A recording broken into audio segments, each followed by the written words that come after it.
Here's a question. Why do movie trailers suck? Here's a question. Now, when I say suck, I don't mean... Something unspeakably evil is living in this house. Tonight, it must die. What I do mean is, why do they suck at doing their job?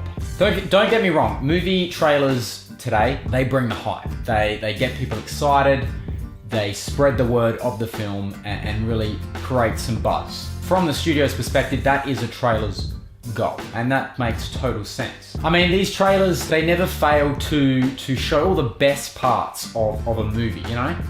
It's like the movie, but condensed down into like a 2.5 minute little package. I mean, why go see the movie? Just watch the trailer. There's $10 saved.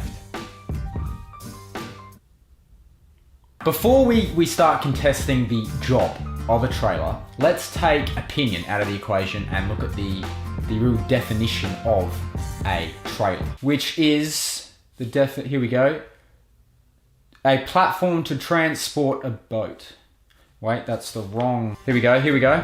A series of extracts from a film or broadcast for advanced publicity. But reading that definition, it's clear that nowhere does it say a film has to explain the entire plot to do its job. And yet, here we are. From my perspective, there is a genuine issue with film promotion and trailers and the way films are marketed today. And it only seems to be getting worse. So where did this obsession with spoilers and cramming every aspect of a plot, where did it begin? Well, to answer that question, we have to travel back in time to 1913, where the film trailer was born.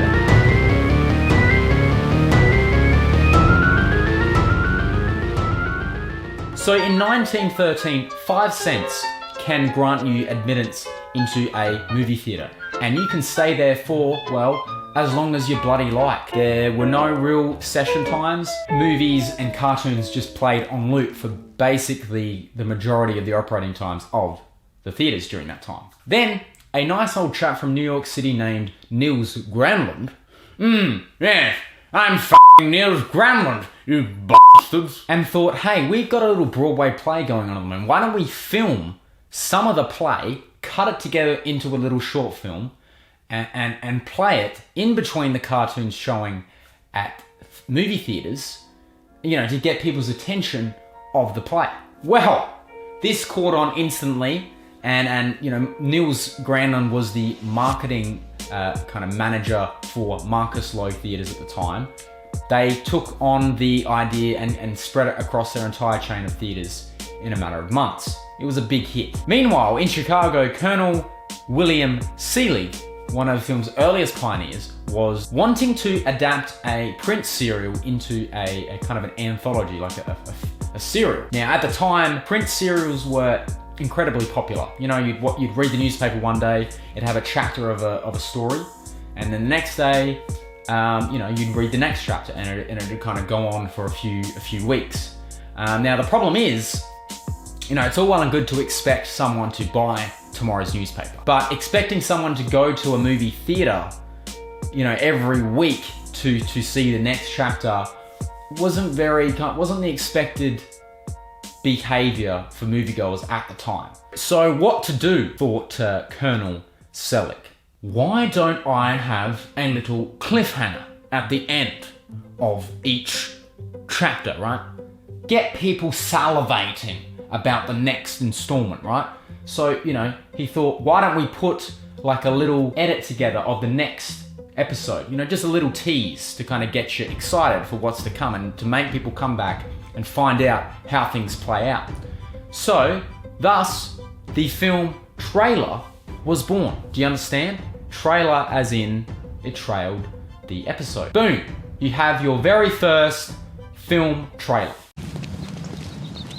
Now, the decades that followed have seen a real evolution of that very first film trailer concept, from this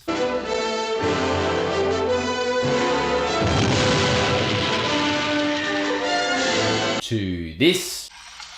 He's a criminal's worst nightmare. A cop who enjoys the danger. No guns, no jujitsu, just bring him down. Then to this. Your file shows no kills, Bond. But to become a 00, it takes 2.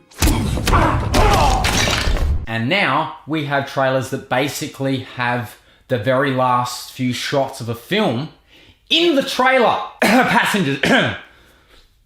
Okay, so I'm just going to go ahead and rant about Passengers for the next few seconds. If you haven't seen Passengers and you want to see it, I recommend you don't. But if you do, just go ahead and skip to this part of the video.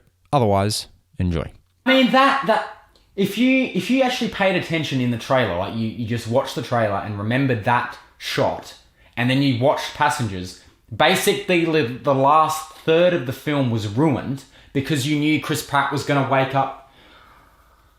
It really just blows my mind. Anyway, when exactly did a film trailer go from a little tease to a full-blown summary of a film within 2.5 minutes? Well, personally, I think it all stemmed from the 80s and 90s action film bonanza. This was a period where action movies were coming out left, right, and center, and producers were struggling. Studios were struggling to kind of separate their action movie from the rest. So what did they do? Well, they started cramming in every single highlight of their film into the trailer, every part of, story elements that would hook people, and they kind of just threw everything at the wall, and hopefully something within the trailer stuck with a movie theater goer to make them go, yes, Hollywood, I'll see that. And it's this need to grab the filmgoer's attention that has really remained steadfast to this day, which is understandable. This is something that harks back to the original concept of a film trailer. It's just, I don't really agree with the method studios go to get that attention.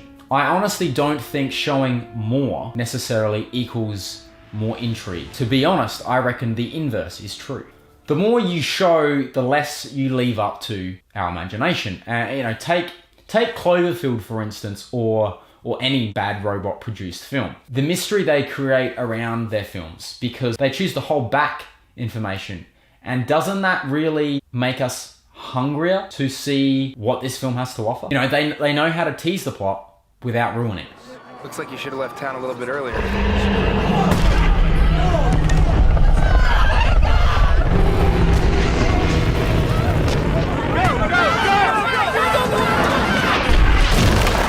And it's a testament to the age-old saying, curiosity killed the cat. I mean, how much more do you want to hear a friend or family story when they go, oh my God, you'll never believe what happened to me today. Oh, what happened? Oh, don't worry about it. What was it? You only want to know the story more because they choose to, what am I saying? Is what I'm saying making sense? Basically, choosing to retain information only makes us want that information more. So what's the solution? Paul, do you have a solution? Or are you just talking shit? I think I have the answer. It's called, wait for it, a teaser. Yes, they're the answer. You know why? Because they tease. See, if I do watch marketing for a film, it usually stops at the teaser. If they release a teaser, I'll watch the teaser, but that is it. And if I want to get someone hyped for a film, I'll show them the teaser. I will try my hardest to search for the teaser for that movie. If it's old, sometimes it's harder. And even still, a friend of mine, not like 2 days ago, showed me a trailer for a film that looked really good. But midway through the trailer, they dropped a massive pivotal scene into the middle of the trailer. And this was for Revenge, if you're wondering, by the way. And this is the issue that I have with trailers. And it just really pisses me off. It grinds my gears. And I'm not alone with this opinion. You go onto that trailer, for instance, for Revenge, and there's numerous comments along the lines of, thanks for ruining the plot for me, or now I don't have to watch the movie because this trailer summed up the whole plot for me. And even on anywhere you go on the tubes and you watch trailers, these comments are everywhere. Perhaps this stems from the decline in movie theater attendance, which actually shot up this year anyway, or the increasing budget of films. As much as the film industry is a creative medium, it is also a business, and that is a fact that cannot be ignored. I just think there's a better way to get people to see your movie. Tease the movie, create some mystery and intrigue, introduce your characters and reveal certain snippets of the film that explain the hook, but don't reveal all of the film's tricks in the trailer, yeah? And this is why I think the great teaser is the answer. I mean, if you circle all the way back to 1913 when the film trailer was born, it was a glimpse at the next chapter, a little tease. So perhaps as trailers have kind of evolved and distorted into summaries and highlight reels, the teaser has slowly morphed into what a trailer used to be. So if you're excited for a film, do yourself a favor and just watch the teaser. Nothing more. I know it'll be hard, but just trust me. You'll thank me later.